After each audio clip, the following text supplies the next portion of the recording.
Welcome. I think there might be a few people, maybe one or two who I don't know. I'm Betty G. I'm Associate Dean for Faculty Systems in Mary Lou Fulton Teachers College, and happy to welcome you to Just an Hour. As most of you know, this is a regular, almost every Friday, hour-long session that we've been holding for since a year ago, since last fall. And the topics always vary. The structure is relatively informal. We invite a few guests to talk about questions and topics related to the sort of the theme for this session. This is a co-sponsored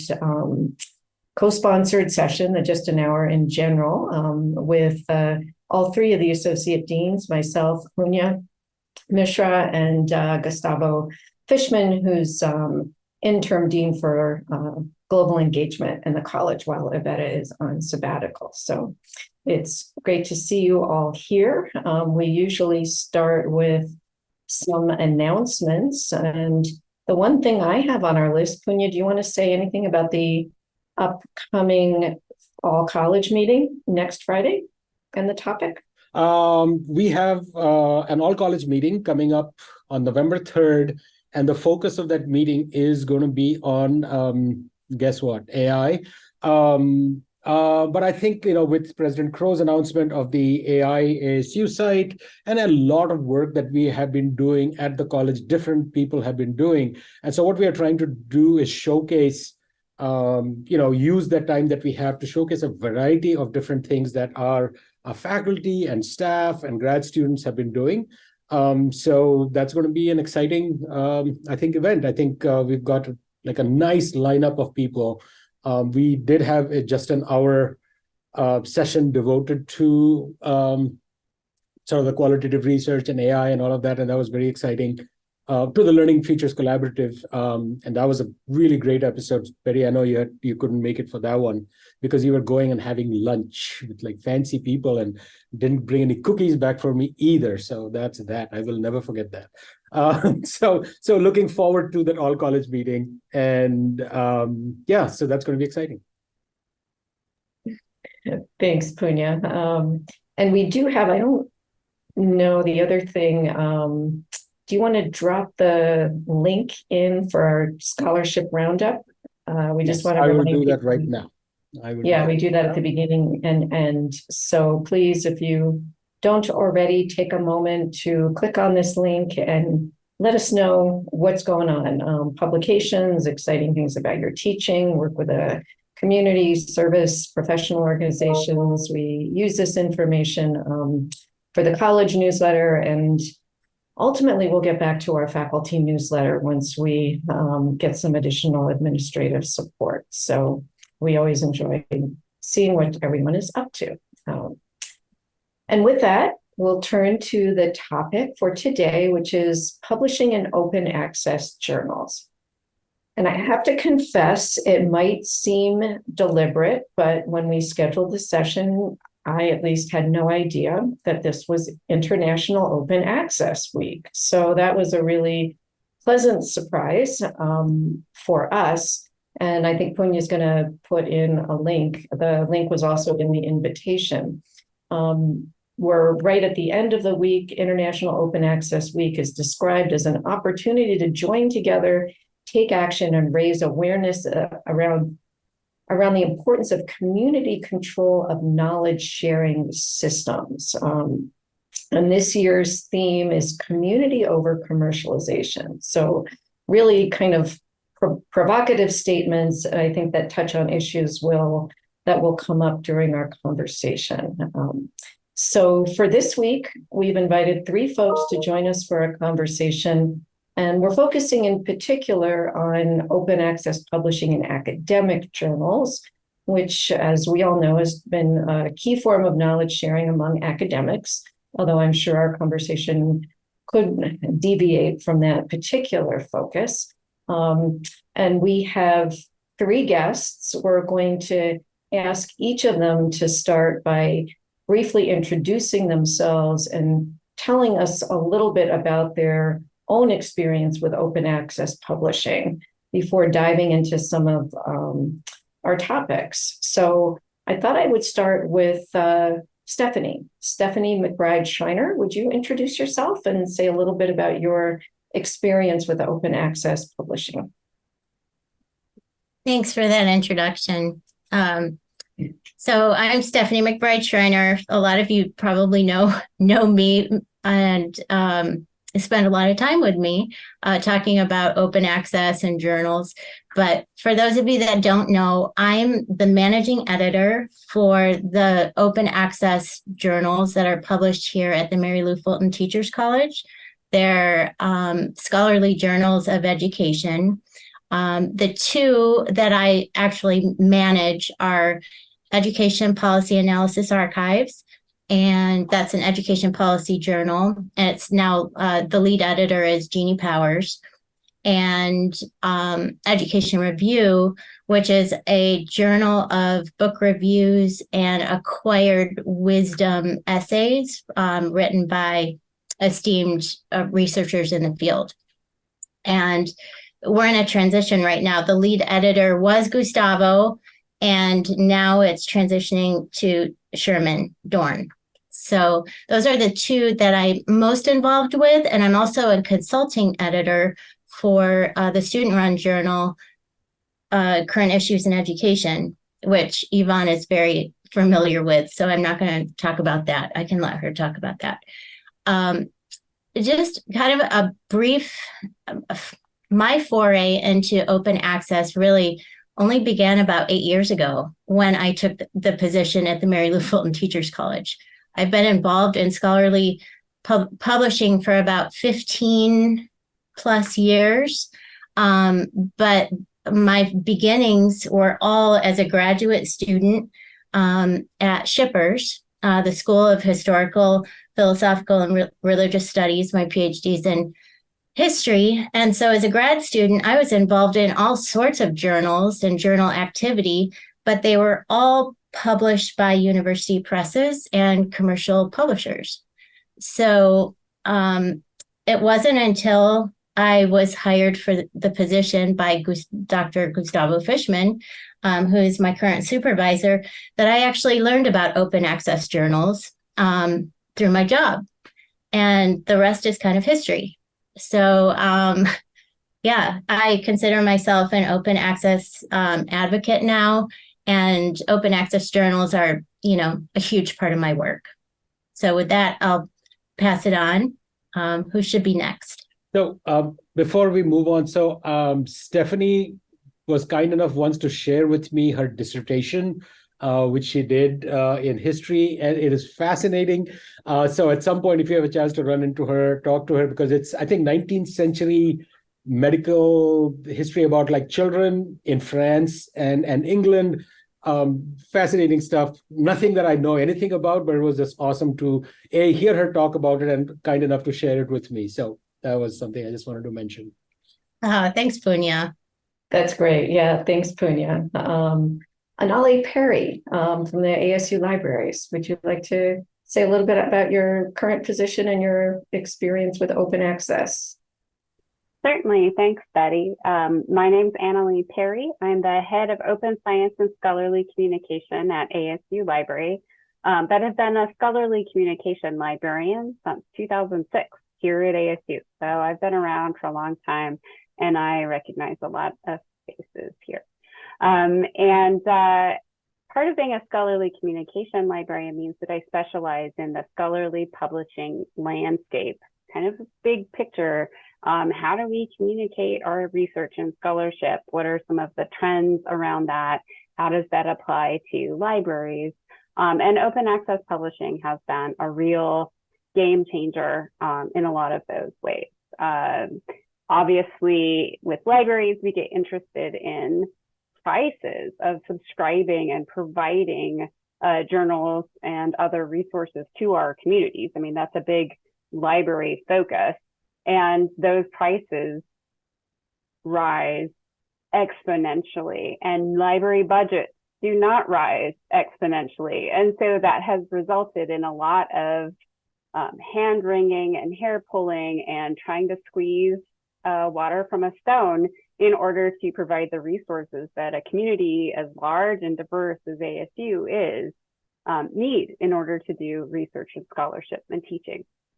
So there's a piece of that. And then additionally, libraries have become involved with a lot of open access repository platforms, which provide other outlets for making work open access. So we can talk about that in more detail later. It's related. They're not exactly the same, but certainly other pathways of making work openly available. I will also note, though, that part of my open access advocacy is to only publish in open access journals myself. And so the library field has a number of open access journals, and I am going to drop one in the chat because it is the Journal of Copyright in Education and Librarianship, which might be of interest to this audience.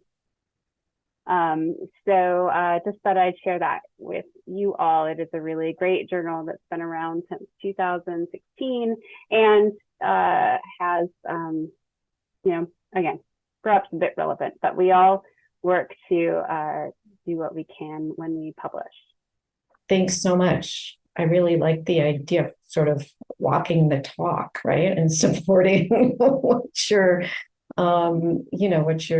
really invested in. So thank you. And our third guest, Yvonne, let's see, I can't see you here. Yvonne, would you introduce yourself? Sure, thank you.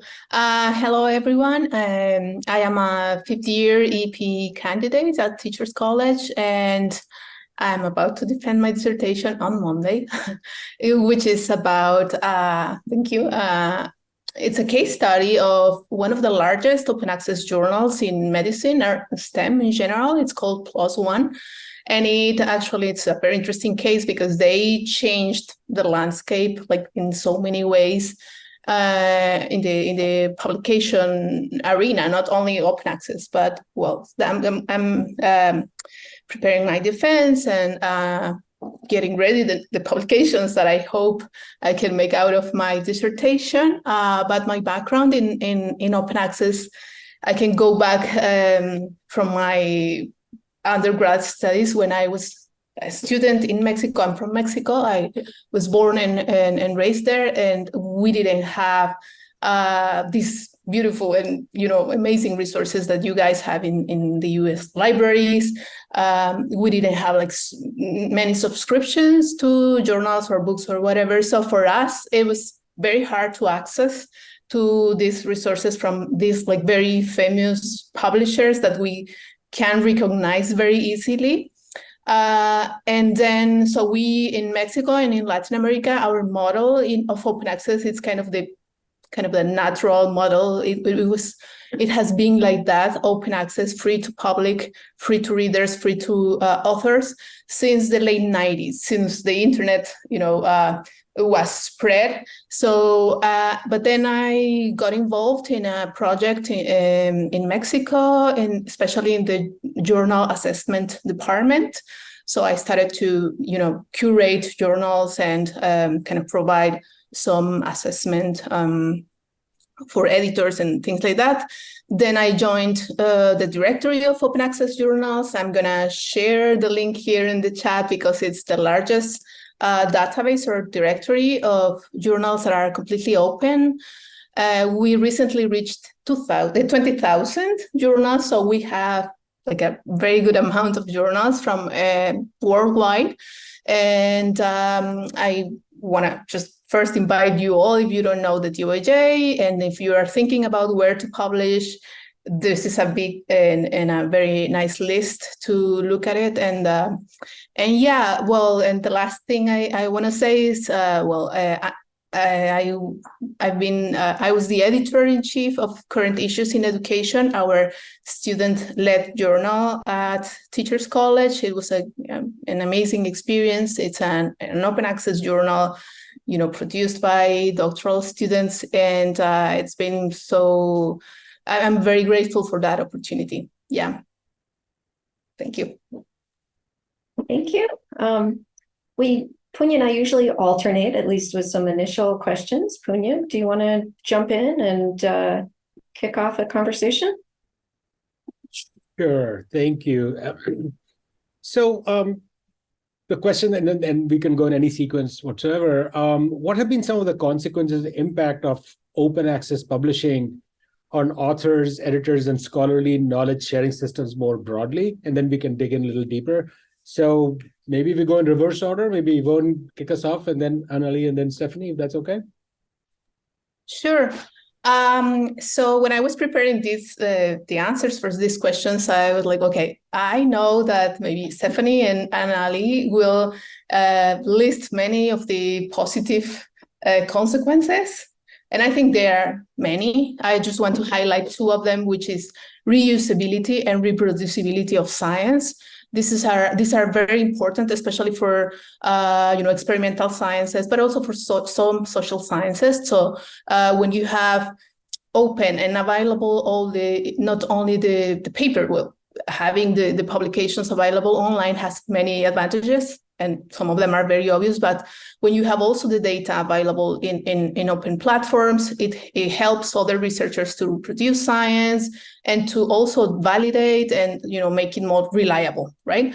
So, but I want to focus on the other side, on the negative consequences or the possible negative effects that I have witnessed along these years in my experience in open access initiatives.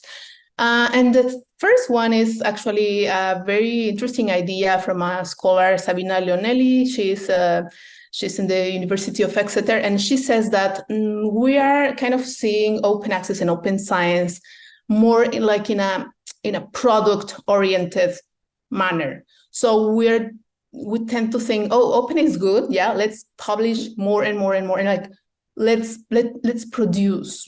Let's produce, and what I'm seeing is this like overproduction, and that this has many negative consequences for me, like in my view, for all these stakeholders, for authors. I think it's not necessarily related to open access, but this tendency of producing more, it's actually draining us, and it's kind of. For me, the purpose of academia shouldn't be to like produce more, but better. And I think open access tend to kind of be linked to this, like the more, the better. So for me, that's kind of a negative consequence because I think we are not thinking about readers. Who's going to read all these things that we are putting out there, right? And that's like many studies where it says, 80% of what we produce are not even read or cited, right? So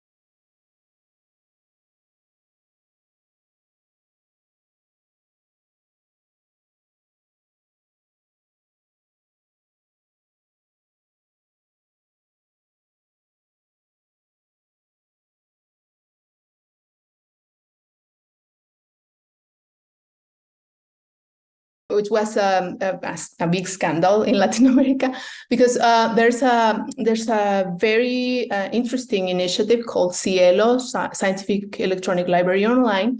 It's a platform that indexes more than 1,000 journals from Latin America. And when this phenomenon of predatory journal started, which means like this idea that was spread by a person here, a librarian here in the US, saying, okay, everything that is open access is bad quality. It's kind of, they're separated because it's free, it's out there, it's like bad quality, it's not peer reviewed properly, things like that. And he actually made a statement very strong. He said that Cielo was the favela of science, like the slums of science, like all what you produce there in Latin America is like dirty and bad quality. So that was I don't know, 15 years ago. I think nowadays things have changed, and now the North is looking at the South, I would say, because, you know, Latin America has a lot of experience in this, and there are other initiatives also in Africa that are doing amazing things with low budgets. But this kind of idea that open access is not quality science kind of permeated many policies and many, you know, initiatives. So those are the negative consequences. Just the third one, I just want to mention that this overproduction and this idea that we should do more and open more and have more outputs there, it has also negative consequences on labor. I have seen how people are like overworking and are exploited, and I can say that also like students and like all these volunteering jobs are kind of not okay. And I think this kind of idea that it's for the common good is for, you know, for the readers that will not have to pay for accessing PDFs and things like that. It's kind of the justification to say, okay, we should all work for free, right? And I think that's a negative consequence. Again, not directly, but it's kind of linked to it. Thank you, Yvonne. That was a very thoughtful and nuanced response. So thank you very much. Anali, do you want to go ahead? Sure. And I just want to say that I completely agree with everything Yvonne said. I will just kind of tag on a little bit, though, that many of these negative impacts exist in all forms of scholarly publishing, not just open access publishing. And in fact, I think that one of the challenges we're seeing here when we look at open access publishing is it's representing a bit of a paradigm shift in how we think about communicating and sharing the scholarship and research that we produce as authors, as researchers, as scholars.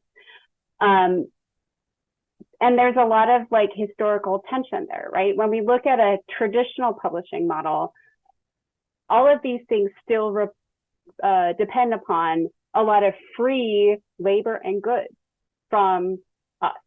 So researchers write the articles and send them to journals for free.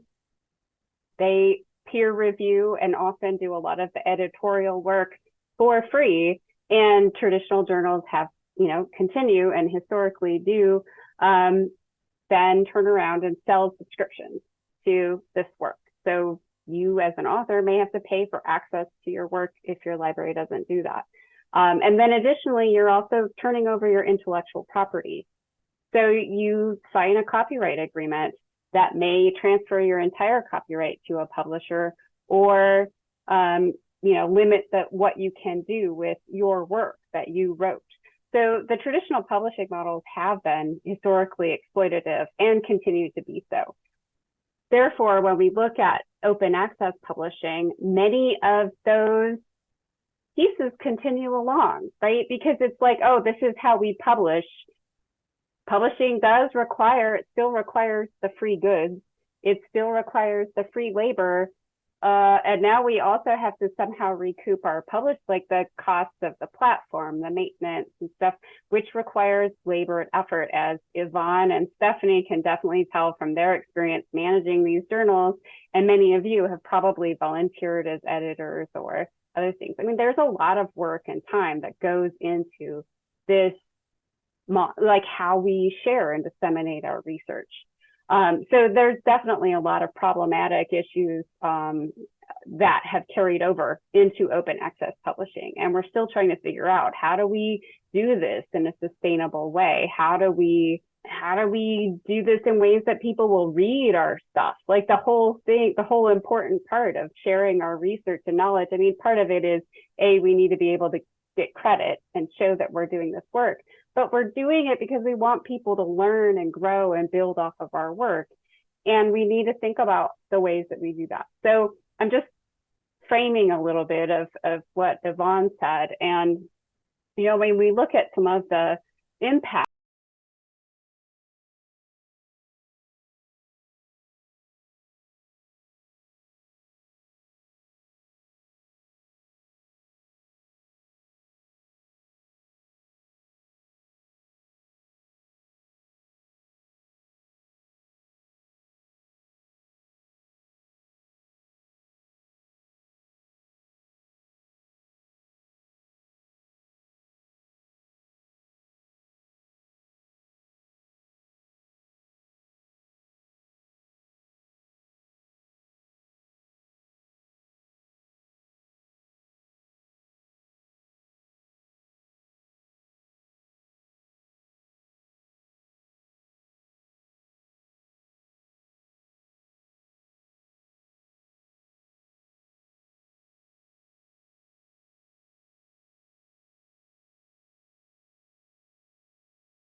oh, we've solved the problem. We came up with a vaccine for a virus in under a year that is unprecedented. And it only happened because everybody was throwing their research out there as fast and as open as they could, so people could build off of that work. And the thing that breaks my heart is we have a lot of health issues that we really need to figure out, right? And we haven't been able to, because so much of that work and research is locked behind paywalls, is not accessible to the people that need to build off of it and that need to be able to access that around the world. So I think, there's really no question here that this is the right way to go, and especially in certain fields that affect public health, that affect our global sustainability, that affect climate change, that we need to solve these big problems. So that would be my my sermon. I'll stop. I want to hear what Stephanie has to say. Go ahead, Stephanie. Oh, how do I follow that? You all have set up such a great conversation here. And I love that Yvonne started off with the negatives, but that's good, because we need to be critical of open access as well, and really look at it, because I think what you're all kind of pointing to, or what you've just pointed to, is this idea between the idea of open access and the principles of open access and the practice of open access. And those two are very different. And I think none of us would argue that the principle of open access, which is basically that knowledge is as accessible as possible with as few financial barriers to people to access, or technological barriers for that matter, to access. But the practice of open access has gotten really kind of convoluted, and there's a lot of misconceptions about open access. And it's kind of created a runaway train of a lot of scholarship, that some of it is really quality and some of it is questionable quality and some of it is predatory.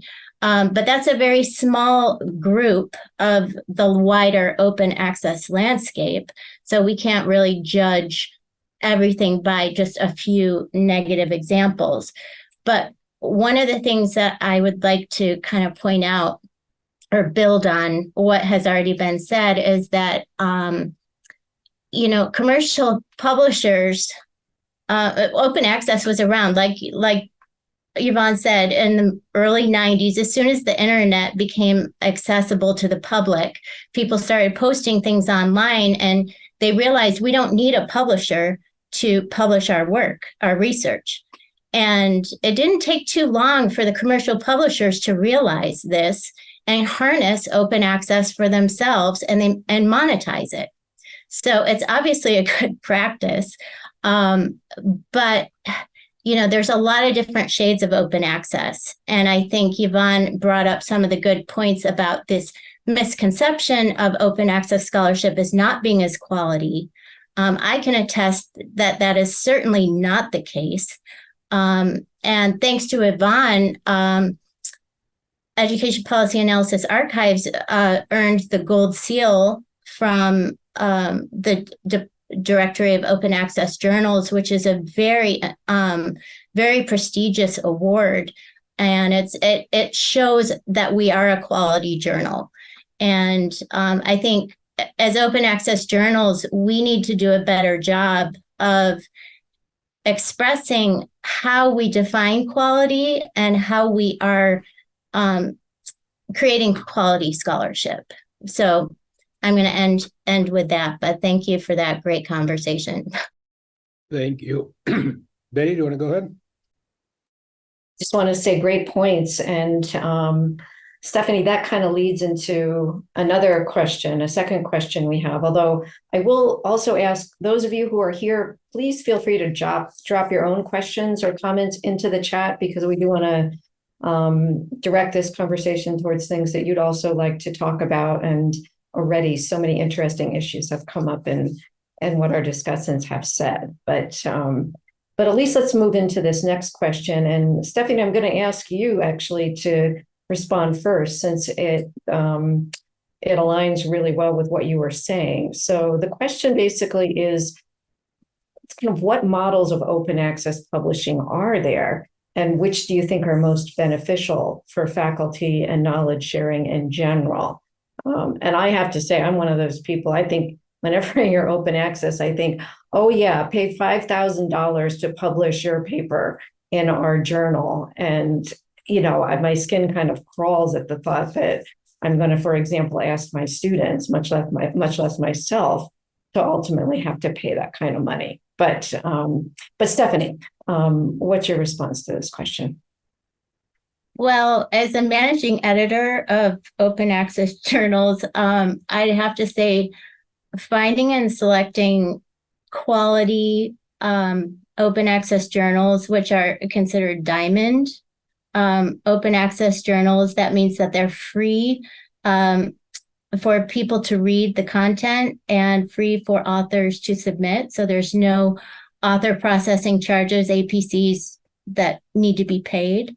That would be, I think, the ideal open access place to start. And like Yvonne said, there's the Directory of Open Access Journals. You can do a search of all 20,000 journals. And I think out of all of those journals, maybe about 2/3 of them, there's no author processing charges. So there's a lot of journals out there that are diamond open access, like EPAA and Education Review and CIE. That may not necessarily be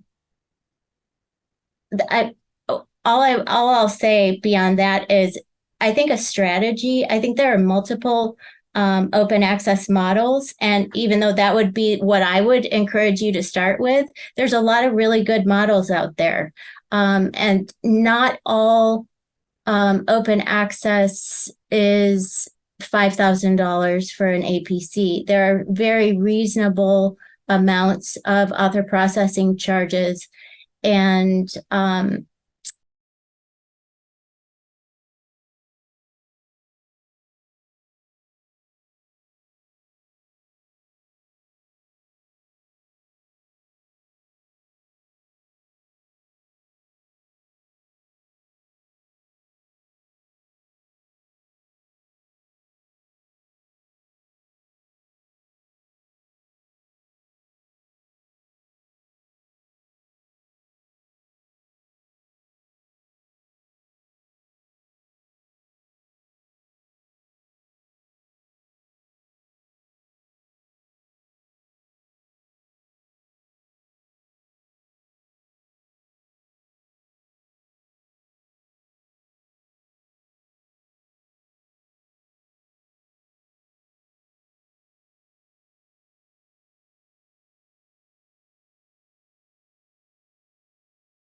as it's one of the target journals in your field and you feel more comfortable going that way.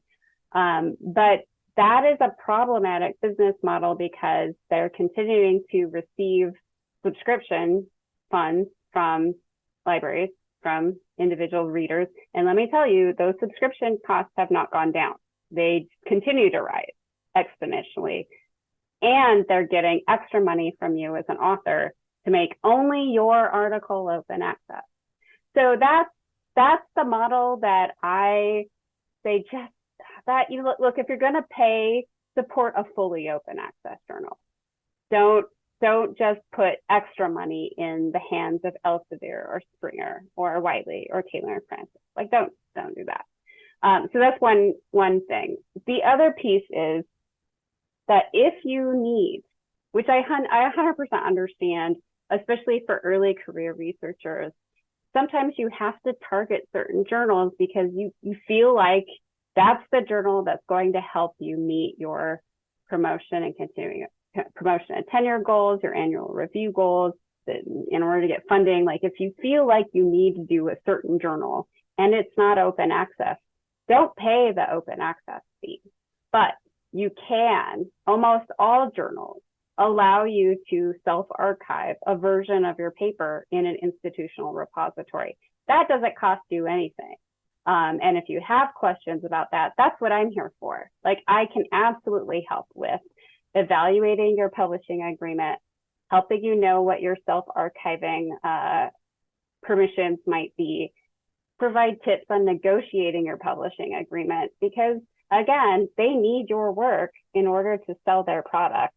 You actually have power in this negotiation. They don't want to say no by the time you get to the publishing agreement. They've already accepted your work. They want it. So that would be another strategy in making your work open access, but still publishing in a journal that you need. But I would never recommend that somebody pay to publish only their article. So that's my 2 cents there. Great advice. Thank you so much. Let's see, Yvonne, your perspective on this. Yeah, I just want to add a couple of things. One is, I think it's important for us to think about, like, more thoroughly where we publish and what type of resources we use for our research, as much as we tend to think about food. So I'm trying to compare with food. We are, like, becoming more aware of where our food comes from, like what we are eating and things like that. So I would say we should do the same for these publications. So as Annalise said, kind of being aware of what is behind this model or this journal is important. And now we have resources and we are sharing with you some of these sites. And I think it's important to be like conscious that we like our decision matter. And the thing that Annalise just said, right? We have the power because we are the authors and we are the reviewers and we are the editors. So it's actually our business, right? So I think it's important to kind of investigate a little bit about what is this journal. And the other thing I want to say is related to this, it's impact factor is not a good measure and it's not a good indicator for researchers. This measures the number of citations of a journal. So which means this doesn't necessarily mean that your article has many citations and therefore, the impact factor, it's a measure that was created for other purposes. So we tend to select the journal, because of in terms of their impact factor. And this is, of course, very hard to change because it's linked to these tenure promotion policies and things like that. But it is important to at least know that this is not the best measure or the best indicator.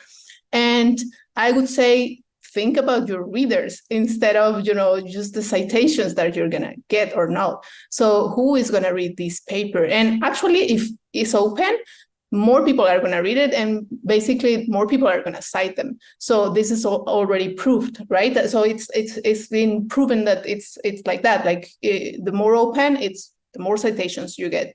So, but these are two different things.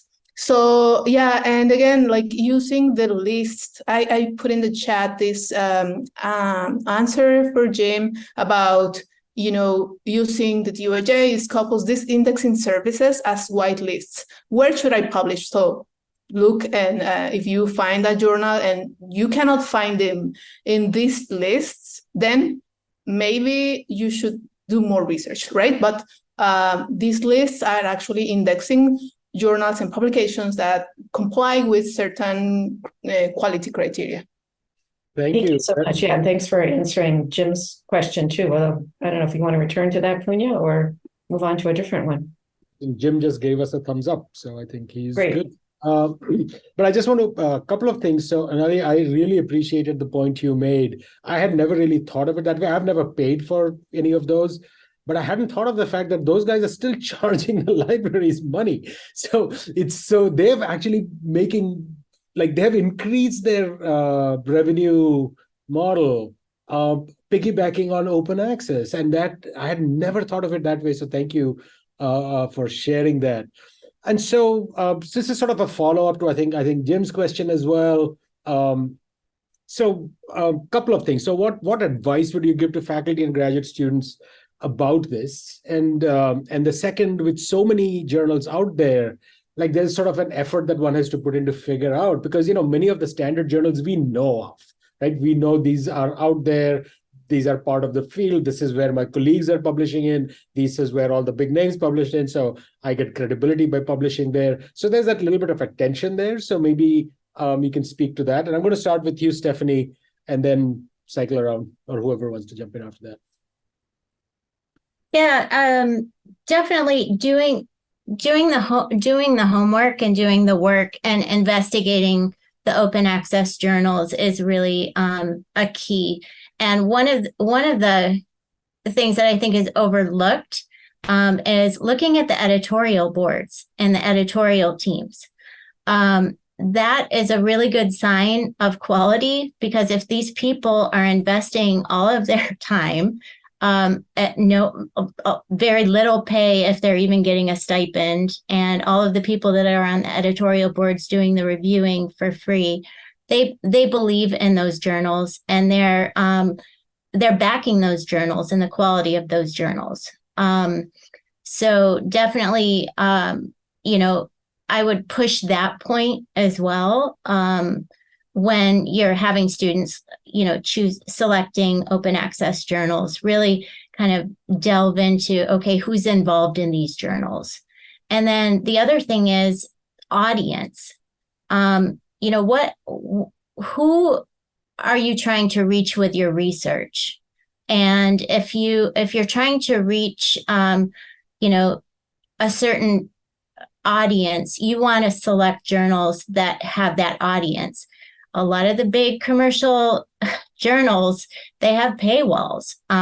So you're not going to be reaching a wider audience with the research. If you choose one of those journals, you're going to reach the scholars in your field or subfield, but you're not going to be reaching the general public or policymakers or practitioners or even other students. And like Yvonne said, a large portion of the world, like students and faculty in Africa or South America or Latin America, so the global South, is missing out on a lot of that research as well. So that's... So I'll give you an example of the tension. I have talked about this. So we are working on a handbook, which sells for like $100+ for the first and second edition, and we want to make it open access. Now, here's the tension. We went with a couple of different possibilities that we could self-publish and, on edtechbooks.com or something like that. But then we realized that authors wouldn't want their book published there. They want it to be one of these premier publishers. So then it is like, oh, we need to find $13,000 if that book has to be open access, because this is work that is cited by scholars around the world. And so, there is this, you're sort of stuck in this little hall of mirrors kind of a situation where, where it's really hard to break out of that because of some of these reasons. Absolutely. I'm going to let some other people talk, Annalie or Yvonne, because I know that they have some good things to say. Sure. I'll just comment that I agree. I think ultimately one of the things as an author is that you do need to think about who you're trying to reach. I mean, ultimately, that is the reason you're sharing your work. Who needs to read it? Who needs to have access? And there are lots of ways to find that. Evaluating isn't so hard because we have to do that all the time. I mean, even for traditionally published journals, because there's, things published by Elsevier or Wiley that aren't great quality. They're just out there. Some things that I often recommend to, but I think, as Yvonne said, there are so many open access journals now, and in just about any field, there's going to be one that is, or a couple that have been around long enough or developed enough of a reputation that they're going to be, some people that might be publishing there. As Stephanie said, I mean, we love to brag about the Mary Lou Fulton journals. They've been around for coming on 30 years now, right?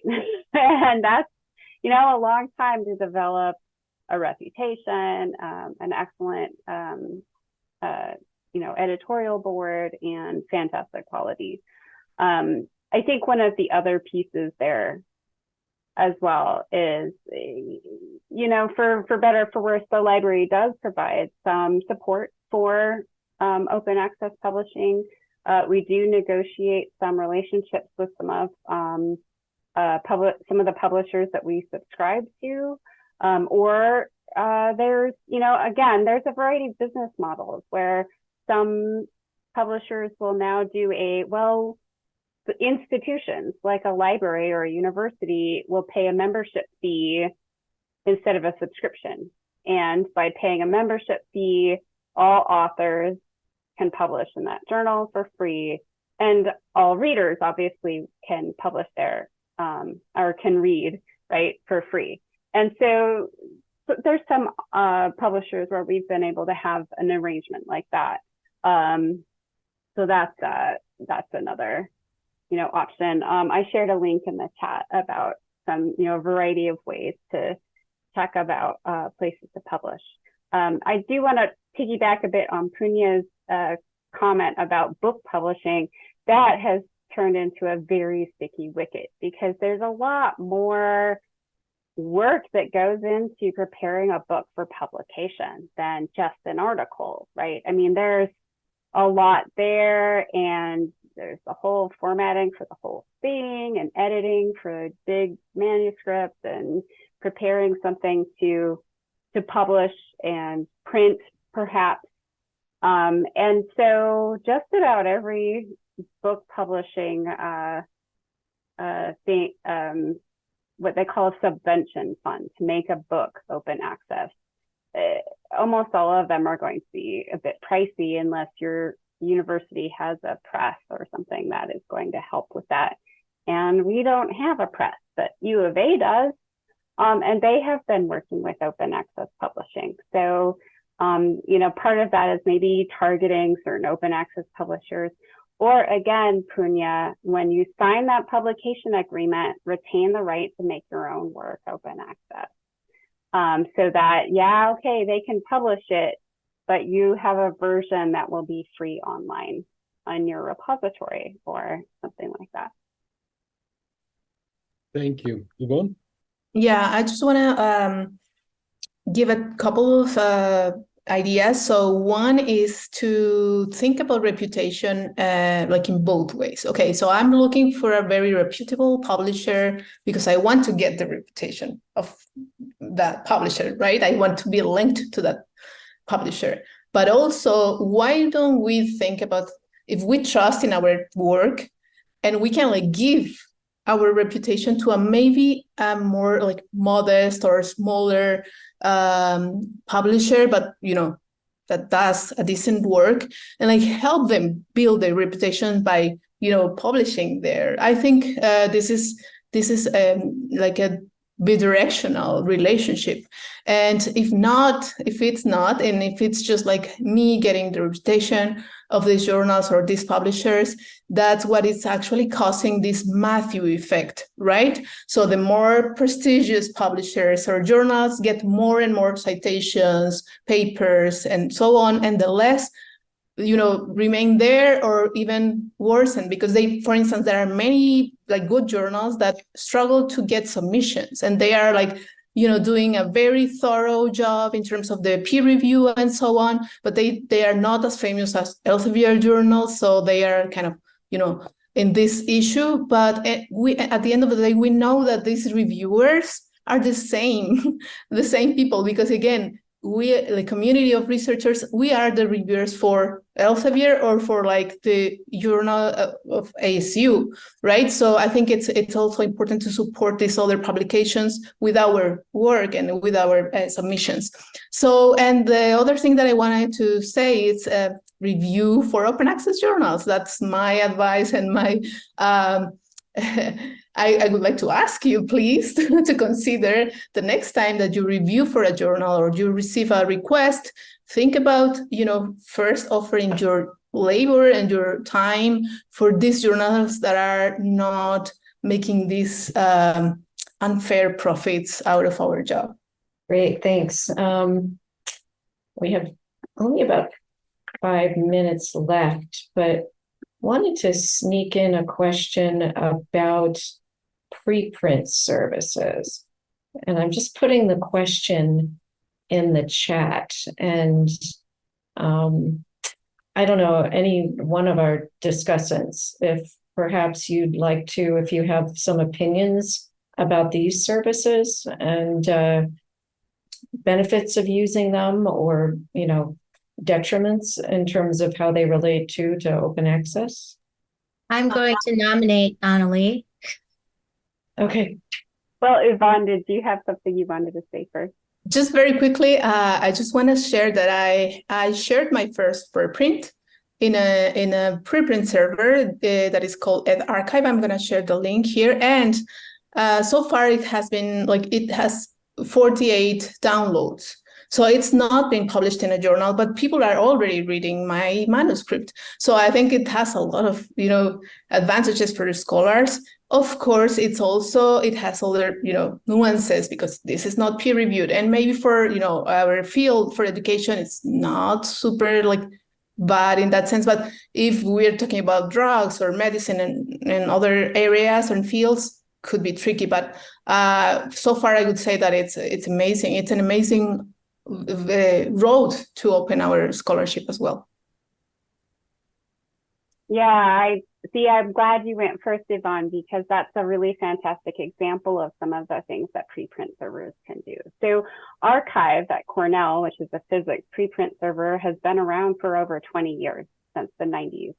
And it has become a practice in that field that almost everybody posts early versions of their work in that archive to share, but they also get feedback from their colleagues in advance of submitting it to a journal. So in some ways, it can be a real it can improve the quality of the work, in that you're getting a wider audience already before something's even published. Sometimes people catch mistakes you made, or I don't know if this is reproducible. Maybe you ought to rethink your data, some things like that. And in some fields, it can be helpful to have that early stamp in sharing. Like if you're worried about being scooped, or you're worried about not getting ahead of folks, sharing it out there and having that, it's not officially published, but it still has a post date on it that can't be faked. And so, that's one of the ways of getting kind of an early claim on your work. I think that there obviously, as Yvonne said, there's always nuance here. So we heard some conversations around bioarchives during COVID, because everybody was posting their preprints on there, again, as fast as they could, without necessarily undergoing the same level of peer review and quality control that you would in a published journal. And we did see some journalists kind of take this work uncritically and report things as being facts that weren't. But that wasn't the fault of the preprint server. It was doing its job. The fault was in these journalists not understanding the context in which these results were being shared, that this wasn't final published peer-reviewed research. It is early drafts because people were just sharing, this is what I've done so far. I don't know if it's reproducible. Somebody else want to try it. I mean, it was crowdsourcing science. And so that makes things a bit more complicated. But I also feel that preprint servers are likely going to be a lot more common in many more fields and may eventually become kind of the standard of how we do scholarship, because it is this kind of community conversation about a work as it's in process. And there are some journals now that they call overlay journals that are essentially like, here's a collection of preprints that have gone through a number of revisions and now we're saying they're published. And here they are collected in this journal. So yeah, it's interesting.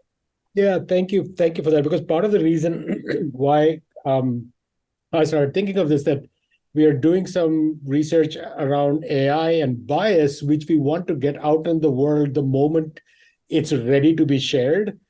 And the typical journal publishing process is going to take its own sweet time. And so that's how we started sort of thinking about this. So why I've been thinking about this more lately. But Yvonne, congratulations on your publishing the preprint. That's fantastic.